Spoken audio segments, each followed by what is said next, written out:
Hola a todos y bienvenidos a un nuevo análisis. Este no va a ser un indispensables ya que no me parece lo suficientemente bueno como para recomendarlo, pero sí puede que a algún amante de la estrategia le guste. Se llama Urja y es un juego que ha salido en enero del 2015 y lo he podido probar gracias a Grab the Games. Así a primera vista el juego parece muy cutre, pero luego va mejorando. El menú principal, como veis, es súper sencillo y simplemente se limita a poner la tabla de puntuaciones, que según dice la descripción del juego tiene premios reales, pero todavía no sé si está implementado, y luego las instrucciones del juego, que hay que saber muy bien a qué nos exponemos antes de empezar a jugar, porque si nos va a pasar como a mí, que no tenía ni idea cuando empecé y no sabía ni por dónde me daba el aire. Urja es un shooter en primera persona que mezcla la estrategia táctica y el sigilo. Somos un peón en un mundo corrupto y deberemos liberar en los diferentes mundos disponibles, que son 12 en total y son estos que veis aquí con el nombre, los tendremos que liberar de la tiranía del rey y de sus súbditos.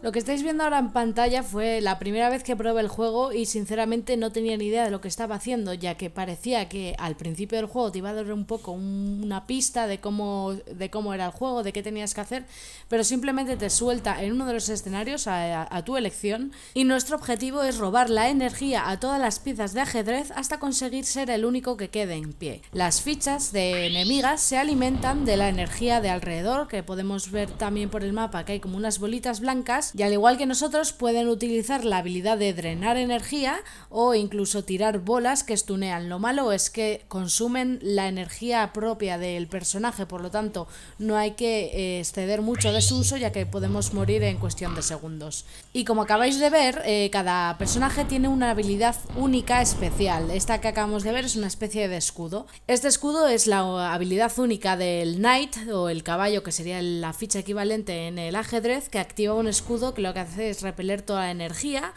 También hay otras dos habilidades especiales que la tienen el Bishop, que es el alfil, que lo que hace es resucitar otras fichas, y la torre o Rook, que lo que hace es crear estructuras de cristal que sirven para bloquear ataques. Así contado parece muy fácil, pero lo malo es que es súper jodido, porque se alían y si atacamos a fichas de nivel superior, como por ejemplo el rey, que es la ficha dorada, se volverán contra nosotros.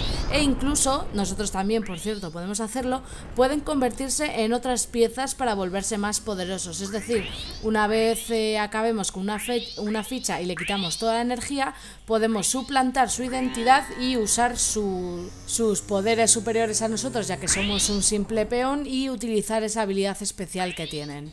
Como decía al principio, hay 12 escenarios diferentes y podemos encontrarnos de todo tipo de temáticas, mapas abiertos, mapas cerrados, lo que dificulta un poco la estrategia, y también encontramos algunos con trampas de lava o agujeros que dificultan un poco el tema de poder sobrevivir. Aunque sea un indie, no lo he querido incluir en la lista de reproducción de indispensables porque no me parece un juego que vaya a gustar a todo tipo de público. Es decir, a los amantes de la estrategia y de la táctica seguramente le guste, pero a gente como a mí, que somos un poco impacientes, pues claramente no nos va a gustar. Y de hecho el juego no es que me haya hecho mucha gracia, pero no puedo decir que no es malo, porque no lo es simplemente dirigido a cierto tipo de jugador. Sí que te puedes picar un poco cuando empiezas a morir mucho, que quieres pasarte alguna pantalla, pero si no eres paciente, no tienes una buena estrategia y no sabes posicionarte, te va a pasar lo que me está pasando a mí durante todo el vídeo, que no paras de morir. No obstante, no es una razón para que le echéis un vistazo, sobre todo si os gusta el género y le deis una oportunidad. Al fin y al cabo es una idea novedosa y no se ve en todos los juegos. ¿Qué os ha parecido el juego? Dejadme vuestras opiniones en los comentarios y nos vemos en el próximo vídeo.